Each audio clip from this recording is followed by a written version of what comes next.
O que acontece quando aprender vira um desafio? Sabe, quando a escola, que deveria ser esse lugar de descoberta, acaba se tornando uma fonte de angústia? Pois é, existe um processo especializado que a gente chama de intervenção psicopedagógica, feito justamente para reconstruir essa relação com o conhecimento. Vamos entender melhor como isso funciona? Essa é uma pergunta que pode ser bem angustiante, né? Para muitas crianças, adolescentes e até adultos, a sensação de que aprender é impossível é uma realidade de todo dia. Mas a boa notícia é que existe um caminho, uma abordagem que vai, olha, muito além de um simples reforço escolar e busca a verdadeira raiz do problema. E tudo isso começa em um ponto bem específico. Todo o processo de intervenção psicopedagógica sempre parte de uma preocupação inicial.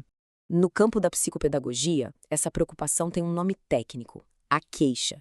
É o sinal de que alguma coisa não vai bem. E essa queixa pode vir dos pais, da escola ou da própria pessoa que está com a dificuldade.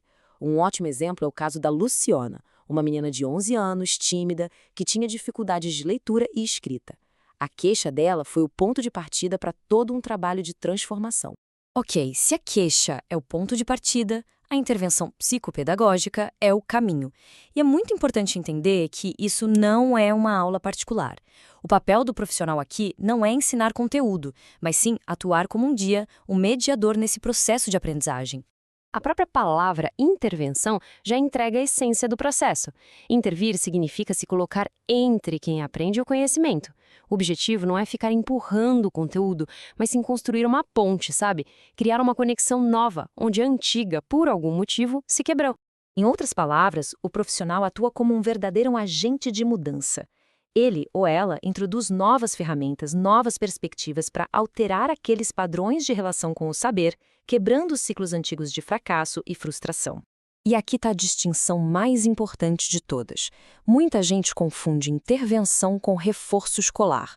O reforço ele foca no conteúdo, matemática, português, história. A intervenção, por outro lado, foca no processo, como a pessoa aprende, por que ela não aprende, quais são os bloqueios. O objetivo vai muito, mas muito além de simplesmente passar de ano. E isso nos leva direto para os verdadeiros objetivos desse trabalho, que, como a gente viu, vão muito além de um boletim cheio de notas azuis. O objetivo real aqui é libertar a pessoa que está por trás do aluno. É sobre reconstruir a confiança, devolver a alegria da descoberta e criar um espaço onde medos e frustrações possam ser colocados para fora. A meta final é capacitar essa pessoa a se tornar protagonista do seu próprio aprendizado. E como se chega lá? Bom, muitas vezes, através do brincar. A ludicidade é uma ferramenta poderosíssima.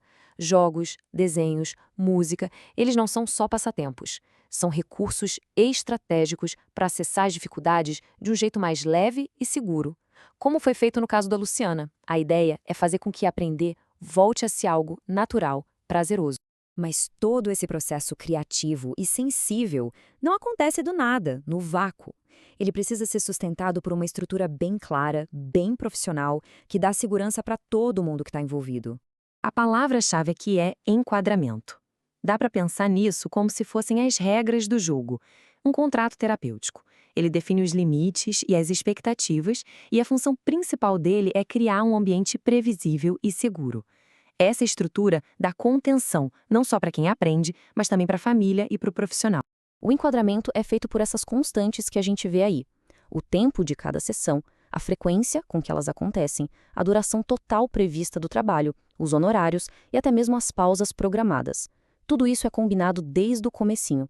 Essa clareza toda evita mal-entendidos e permite que todo mundo se concentre no que realmente importa, o processo de aprendizagem.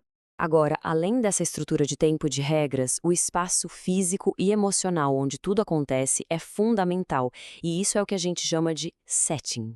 E é importante sacar que o setting tem duas dimensões que trabalham juntas. Existe o espaço físico, a sala em si, e existe o espaço emocional, que é a atmosfera criada ali dentro.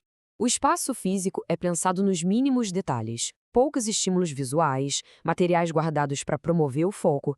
Tudo é pensado para criar um ambiente de calma. Até uma coisa simples como um relógio na parede tem uma função. Ele reforça os limites da sessão, o que contribui para aquela segurança que o enquadramento estabelece. Mas talvez o mais importante seja o espaço emocional. É a qualidade da relação com o profissional que transforma aquela sala num lugar seguro. Um lugar onde é permitido errar, tentar de novo, se frustrar e também comemorar as pequenas vitórias. O psicopedagogo funciona como um continente que acolhe as angústias e ajuda a processar tudo isso. No final das contas, o objetivo de todo esse percurso é um só: a autonomia. A meta nunca é criar dependência, mas sim que a pessoa que aprende não precise mais do mediador, porque ela mesma aprendeu a construir suas próprias pontes com o conhecimento. E isso tudo nos leva a uma reflexão final. A dificuldade de aprender raramente é sobre falta de capacidade. Quase sempre é sobre um vínculo que foi quebrado em algum momento. Fica claro que, com a abordagem certa, a estrutura correta e o acolhimento necessário, é possível ir muito além de aprender um conteúdo. É possível transformar para sempre a nossa forma de se relacionar com o próprio ato de saber.